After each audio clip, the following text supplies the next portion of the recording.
This is how you can tell how drastically the quality of life has changed in this country in the last 30 to 40 years. Please pardon my very puffy eyes. I am extremely exhausted because I wake up at 5 o'clock in the morning to take my kids to school. I'm driving to work in a neighborhood that is way out of my price range. Never in my life will I ever be able to live in this area. And I see a mother in her bike and two kids behind her. They're about middle school, high school age, also on their individual bikes with their helmets on and their backpacks. And the mother is taking them to school on a bike ride.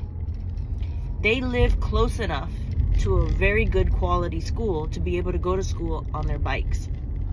If you date back to the 50s, 60s, 70s, 80s, even possibly the 90s, this was still a possibility for a lot of people.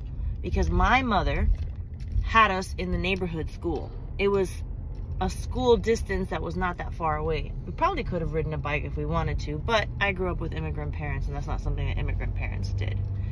But that's not the point. The point is that I was able to live in a neighborhood that was affordable for my mother to live in, and there was quality, decent schooling available nearby.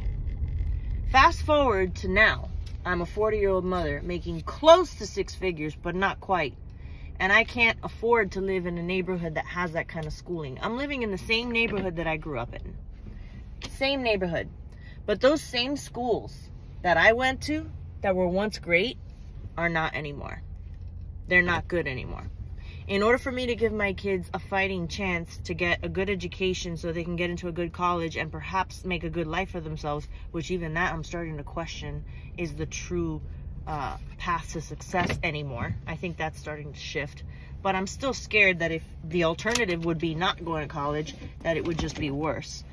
I have to wake up at the crack of dawn at 5 in the morning and drive them across town about 15 miles away from my house to give my kids a fighting chance and an opportunity so that they can go to a good quality school.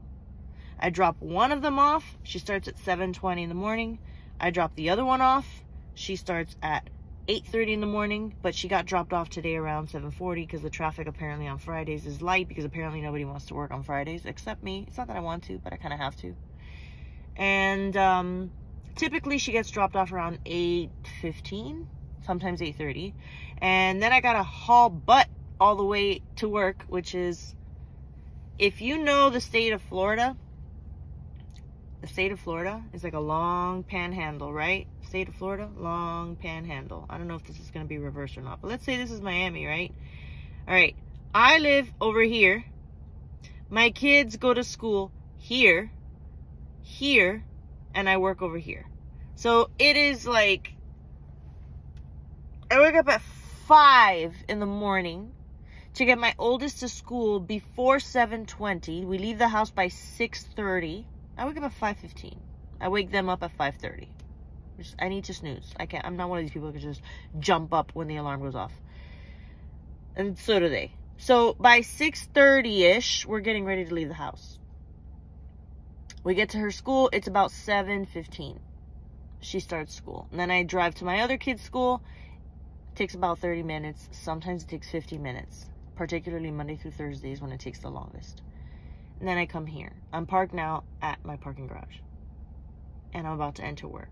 And do not tell me that we have it easier than our parents did. Because my mom had to drive less than 2 miles to take me to school. Or I could go with a friend who also went to the same school.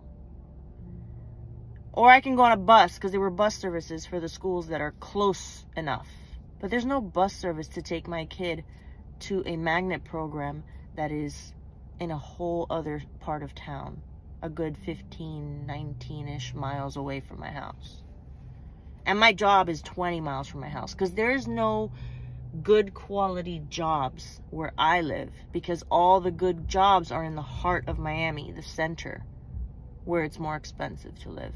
Not more expensive. Impossible to live. Unless you're a doctor, a lawyer, some sort of millionaire. If you make a normal living, which today is about $100,000. $75,000 to $100,000 is a middle-class living. You're living paycheck to paycheck, and you're not living in a bad neighborhood, but you're living in an old neighborhood that used to be a pretty good neighborhood when your parents were your age. But now, it's filled with a bunch of retirees. There's no jobs. There's no good schools. So we're so far on the outskirts that I have to go to work looking like this and have people ask me, why do you have these? Why do you think? What do you think? Because by the time I get home, not only did I visit my father in the hospital yesterday, but before that, I had an honor society event for my daughter. And it's like every day there's something. Like rarely do I get to just come home. My youngest is in tutoring. I have to do that now after school, after work. And by the time I get home and it's dinner, dishes, sometimes I can't even get to that. By the time I go to bed, I'm lucky if I get 5 hours of sleep. To wake up the very next day and do it all over again and put it on repeat for weeks, months, years, with 2 weeks of vacation. Don't tell me it's the same as it was 30 years ago.